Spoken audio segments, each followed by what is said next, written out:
अस्सलाम वालेकुम students, welcome to easy maths. आज हम एक्सरसाइज 2.1 का क्वेश्चन नंबर 5 डिस्कस करने जा रहे हैं। प्रीवियस लेक्चर्स में हमने क्वेश्चन नंबर 1 से लेकर क्वेश्चन नंबर 4 तक जो है वो काफ़ी डिटेल वीडियोस बना ली हैं, आप उनको भी एक दफ़ा देख सकते हैं। जो आज हमने क्वेश्चन करने हैं क्वेश्चन नंबर 5, उसकी स्टेटमेंट हम रीड कर लेते हैं। वो हमें कह रहा है कि the diameter of Mars is 6.779 into 10⁻³ kilometre. Express this number in standard form. Standard form अभी अभी मैंने आपको बताया कि वो क्या होता है कि स्टैंडर्ड फॉर्म आपके पास होता है ऑर्डिनरी नोटेशन को कहते हैं। ये देखें यहाँ पे मैंने लिखा हुआ भी है आपके लिए। तो वो कह रहा है कि ये साइंटिफिक नोटेशन में लिखा हुआ है, तो बस आप इसको पकड़ के जल्दी से किस में कन्वर्ट कर दें, स्टैंडर्ड फॉर्म में कन्वर्ट कर दें। तो हमने कहा था कि जब पावर पॉजिटिव होती है तो हम अपने डेसिमल को कहाँ मूव करते हैं, राइट साइड पे मूव करते हैं। तो हमारा ये जो डेसिमल है हमने इसको कहाँ मूव करना है, राइट साइड पे मूव करना है।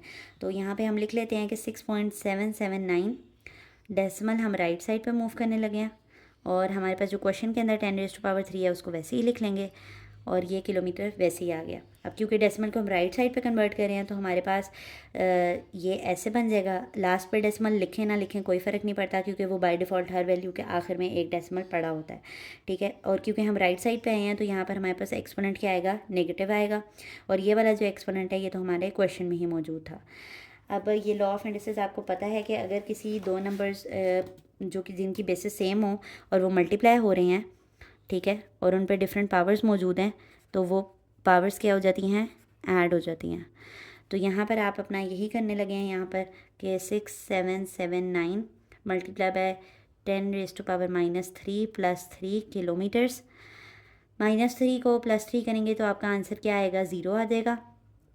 तो यहाँ पे हम 0 लिख लेते हैं। और ये वाला लॉ ऑफ इंडिसेस भी हमने चैप्टर नंबर 1 के अंदर डिस्कस कर रखा है कि अगर किसी नंबर के ऊपर पावर 0 आ जाती है तो उसकी जगह पर हम क्या लिख सकते हैं, 1 लिख सकते हैं। तो यहाँ पर हम क्या लिखेंगे, 6779 मल्टीप्लाई बाय 1, और इसका आंसर हमारे पास क्या आएगा, 6779 किलोमीटर्स। तो यानी कि जो डायमीटर ऑफ मार्स है, जो मार्स का डायमीटर क्या होता है, किसी भी सर्कल का जो सेंटर होता है उससे पास होने वाली लाइन को हम डायमीटर कहते हैं। तो अगर हम मार्स को पकड़ लें और उसके सेंटर पे से एक लाइन को बनाएं, लाइन को ड्रॉ करें, तो वो हमारे पास जो मार्स का डायमीटर है वो कितना बनता है, 6779 किलोमीटर्स बनता है, ठीक है। तो इसको क्योंकि ये एक वर्ड प्रॉब्लम थी तो हम यहाँ पर लिख लेते हैं इसका आंसर स्टेटमेंट बनाकर कि the standard form of diameter of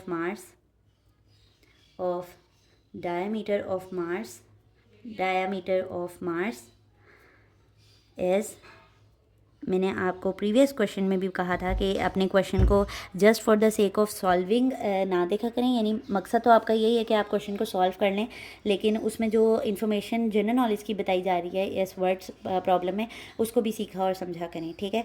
तो ये था हमारा आज का क्वेश्चन नंबर 5, छोटा सा आसान सा क्वेश्चन था हमारा ये, और उम्मीद करती हूँ कि ये आपको समझ आया होगा। अगर आपको हमारी वे ऑफ टीचिंग ईजी लगता है तो हमारी वीडियोज़ को लाइक कर दिया करें और चैनल को सब्सक्राइब कर दें ताकि हर नई आने वाली वीडियो आप तक आती रहे। अल्लाह हाफ़िज़।